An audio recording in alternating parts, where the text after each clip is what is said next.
My name is Alissa Everett. I'm the founder of an organization called Exposing Hope. I'm a photographer. I often spend time in conflict, post-conflict areas, developing nations, doing humanitarian work for the most part. I've found that over time, making photographs didn't feel like enough. I think it's because I come from a place where I can do anything. I come from a place of privilege.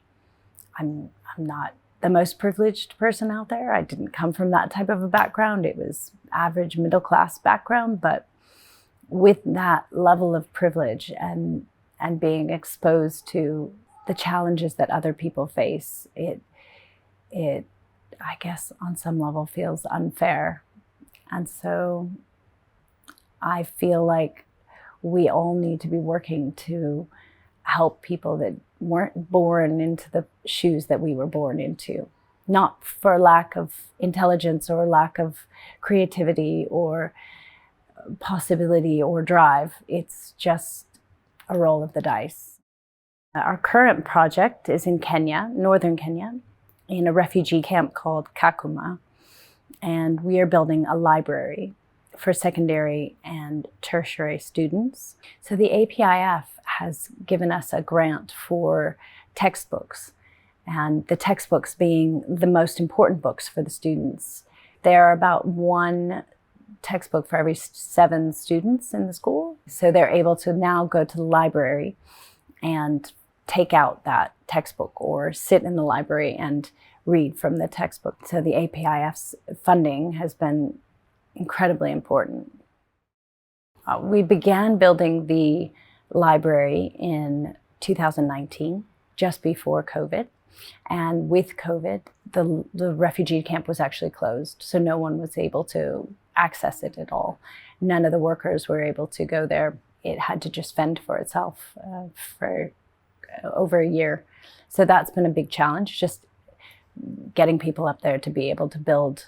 We've been doing most of it remotely. So we live in Nairobi and are doing most of it by WhatsApp, taking pictures, sending them back, trying to give direction in terms of design, and shipping things up there has been stopped. So just last year, we were able to get everything going again to bring the building to completion. So we'll be doing the opening of the building in February of 2022.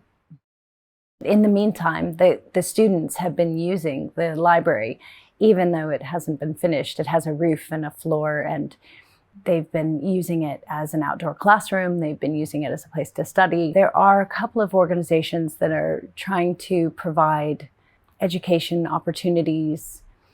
The UN obviously is the one who runs the camp, the UNHCR.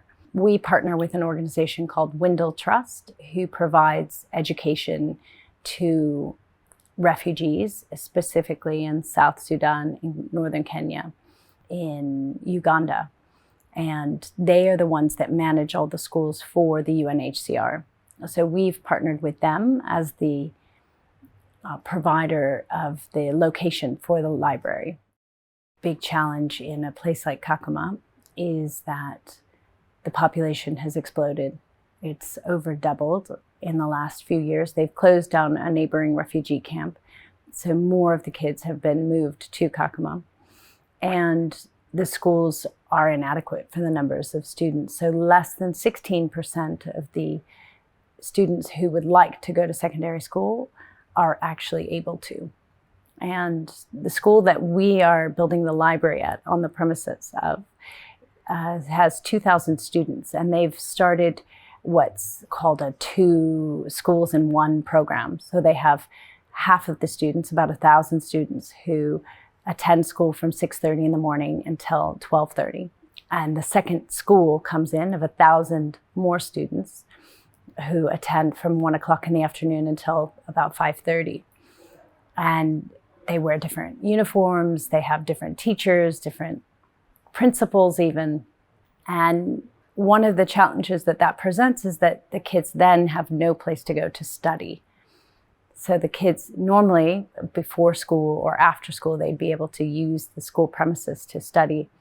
Once that became impossible, they had nowhere to go outside of the kind of chaos of the actual camp and the crowded conditions and chores often that they're forced to do when they go home with their families. So this library provides a place for kids to go and study. Kakuma has actually become almost like a big city. It's a camp. It's over 200,000 people now. There's a lot of them that have actually been born in Kakuma. And so they're a generation who's just been born into the camp, which poses other issues, i.e. no nationality. They don't have citizenship anywhere. In Kakuma, there are refugees from 18 different countries. Most of them are from South Sudan. And so they've escaped the fighting, civil war, insecurity and instability in the country. And they've moved often because of conflict, food scarcity, lack of opportunity, lack of education. They are seeking something better. Others are from Somalia, Ethiopia, DRC, as far away as Burundi. We even have just gotten a couple of Afghan refugees, believe it or not. And the conditions that they are escaping are civil war. Often they're unable to, I've met kids who have fled their schools when there's been attacks and bullets flying, and they've been in their classroom running, terrified, trying to find their homes, trying to find their family members, having to run with big groups of people and walking for days to finally get to safety on the other side of the border in Kenya.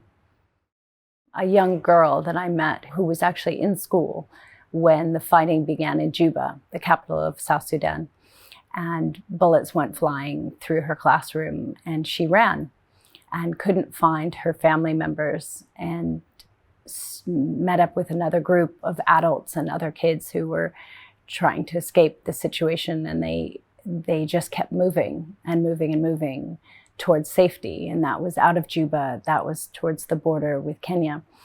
And they spent 3 days trying to reach the Kenyan border. They were eating berries and leaves from trees. They were drinking from puddles. And they finally got across the border. When I met her, she was in a transit camp. So she was an unaccompanied minor.